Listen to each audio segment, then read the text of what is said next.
the term girl boss has really it's a perfect it's done for it's like the term Karen became so apt and such a good descriptor of the type of woman that's gonna just like ruin your fun.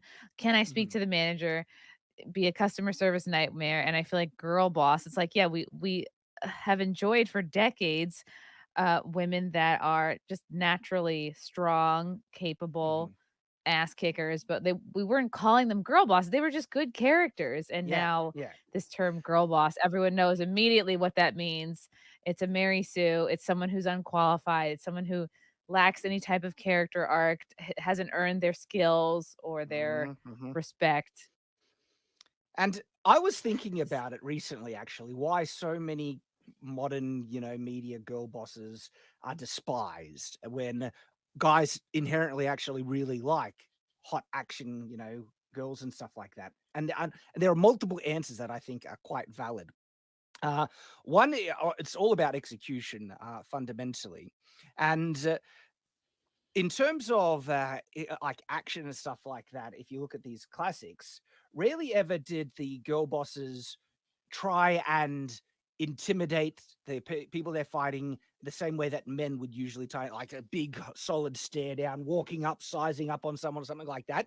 In actual fact, if you look at a lot of these classic girl bosses, they usually, like actual action heroes and stuff, they usually use their femininity as a distraction and to put their opponents into a false sense that they don't take him seriously. And so they might actually lean into it and pretend that they're a bit girly. And then the guy's like, like I could, the people they're fighting is like, I'm not taking you seriously. And then they kick the absolute crap out of them and subvert their kind of expectations in that way.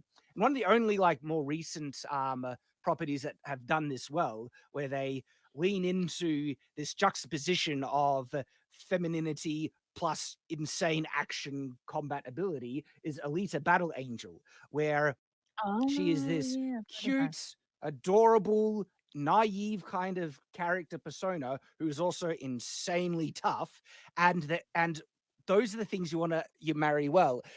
Guys, they don't respond, in a dear, they don't get attached to girls who go out of their way to act like men.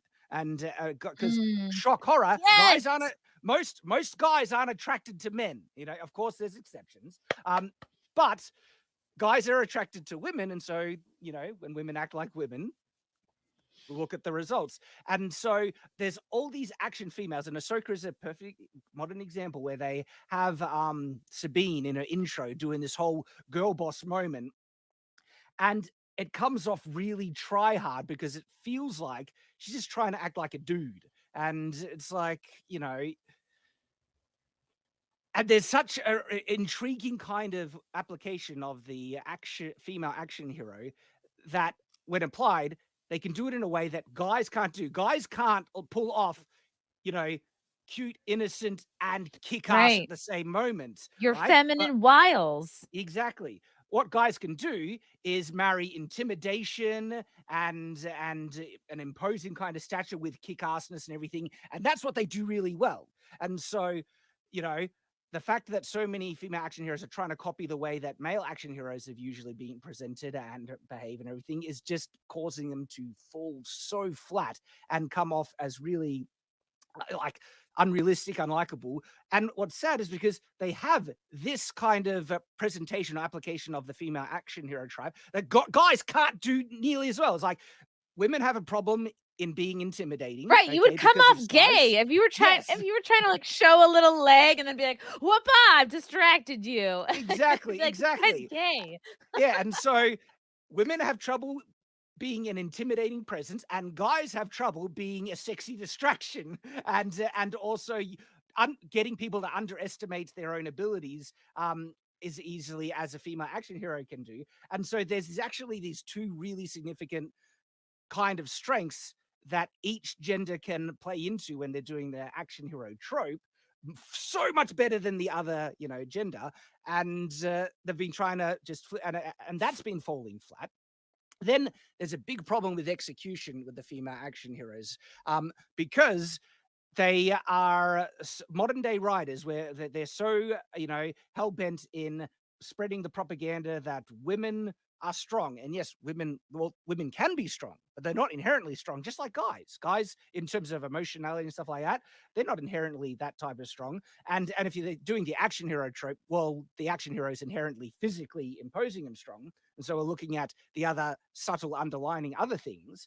And they're so desperate that they can't show any weakness in this female character, that then they don't give them any vulnerabilities, any weaknesses. They are flawless. And this is where they fall into the common Mary Sue thing that we see in media all the time. And by the way, Mary Sue's can actually work, right? Just because it's Mary Sue doesn't mean the character will fall flat. It's actually also about execution. And for guys, when they watch like an action hero show, they will instantly start to identify and imprint themselves on the male character, not the female character, because you imprint. And by the way, like this is an interesting thing because people Right, because it's misunderstand this part as escapism. well. It's It's fantasy. escapism, Yeah. escapism. But then activists take that to the ultra extreme and saying you can only identify with characters that look like you, which is utter complete bullcrap. Okay. I mean, people watch Wall-E and they identify with a robot. Okay. Humans are Yes, capable. I identified with the plant. Yes, right, right. No, humans are capable of identifying with things that don't look like them. Not even if they're not people, they can identify with robots if they see a common kind of emotional connection. And like for me, I grew up watching Jackie Chan films, friggin' loving them, right? I don't look But a you're thing not like Asian, Jackie Chan. Shad. I'm not You're not Asian, right? I you're mean, not Asian enough to appreciate him. That sounds right, like, right. some kind of appropriation there.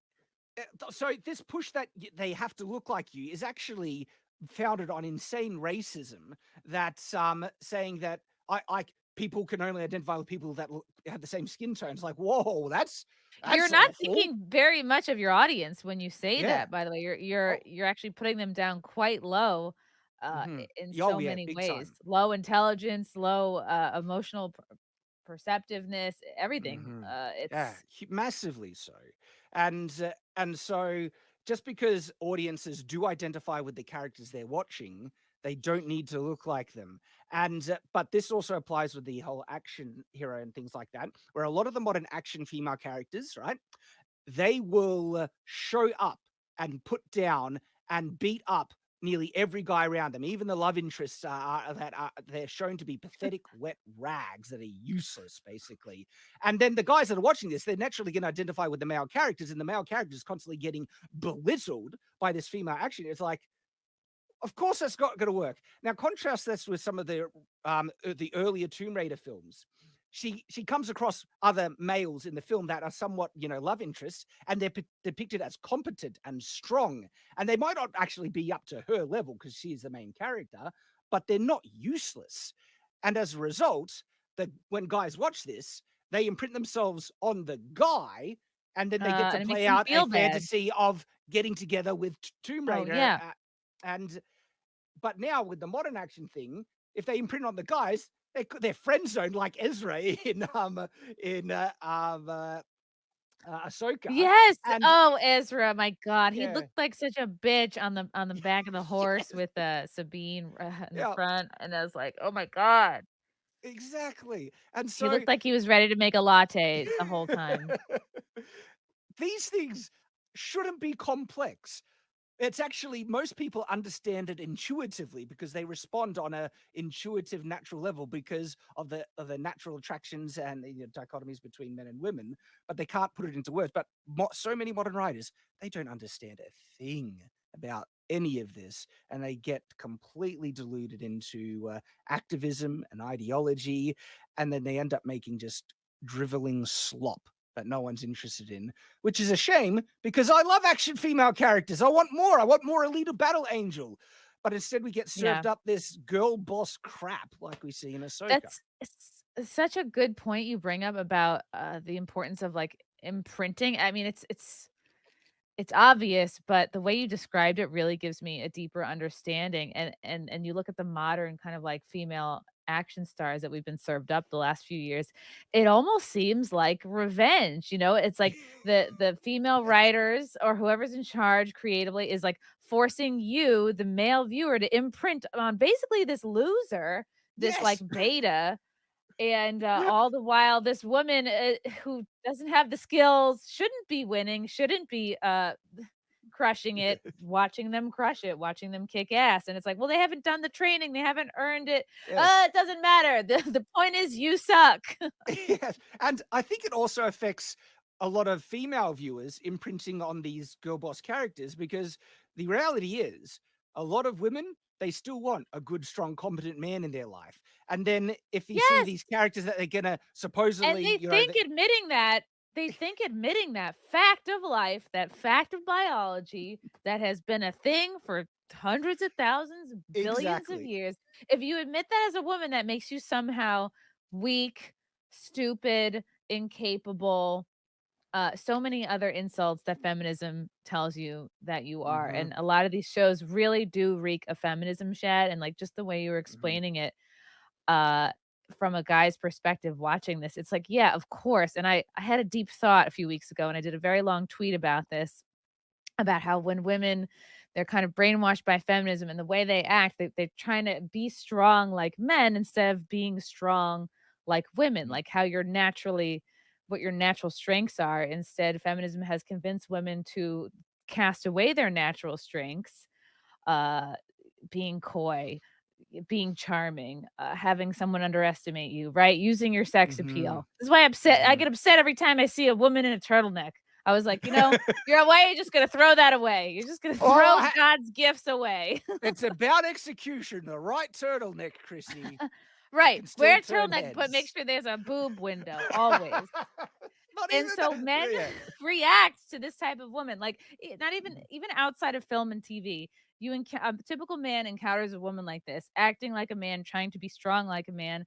I think a guy will sort of instinctually be repelled by that, because they're like, Mhm. "Well, I don't want to be friends with this person. I want to date this person because they're not giving me anything that I'm Yep. attracted to or magnetized to, or I don't feel like I can help this person, as a Mhm. friend. I don't want to be close to this person romantically, and even as a coworker, I don't want to be around this person." So it's like women who have been trained and brainwashed to behave this way, they're actually, like, consciously or unconsciously repelling all of the men around Mhm. them. And that's not just a Yeah. potential boyfriend or spouse, but that's coworkers, that's Oh, friends, that's yes. that's any male in your life that could help you, give you an opportunity, which is half of all of the people. And to pretend that you can go through life and reach your goals and your maximum potential without the help of any guy, it is just about the dumbest thing you could possibly believe. And when And that's it put works in to the co reverse as well, yeah, because and when yes, it's guys yes, thinking and they when can go yes, and when through life guys without. when guys act like women, it's repulsive. It's repulsive to a lot of women, because you're like, "Oh, I'm not gonna let that person lead. I don't feel secure being around this person as a guy friend, as a potential boyfriend, as a potential husband. Like, I don't wanna even work with this person on projects, like, they're a bitch." So, when that's brought into entertainment, it's even more confusing, Mhm. and just it doesn't work. And it Yeah. makes sense. People give FNT so much shit, and the guys on FNT, for getting as angry as they do about all of this, but I understand it, because it's like you're being forced to sort of imprint on these losers in these roles. Mhm. It's not really believable, and Yeah, it kinda there's a just goes natural against. aversion to act so pathetic, and that's like, Right. and then there's the underlining message in these shows.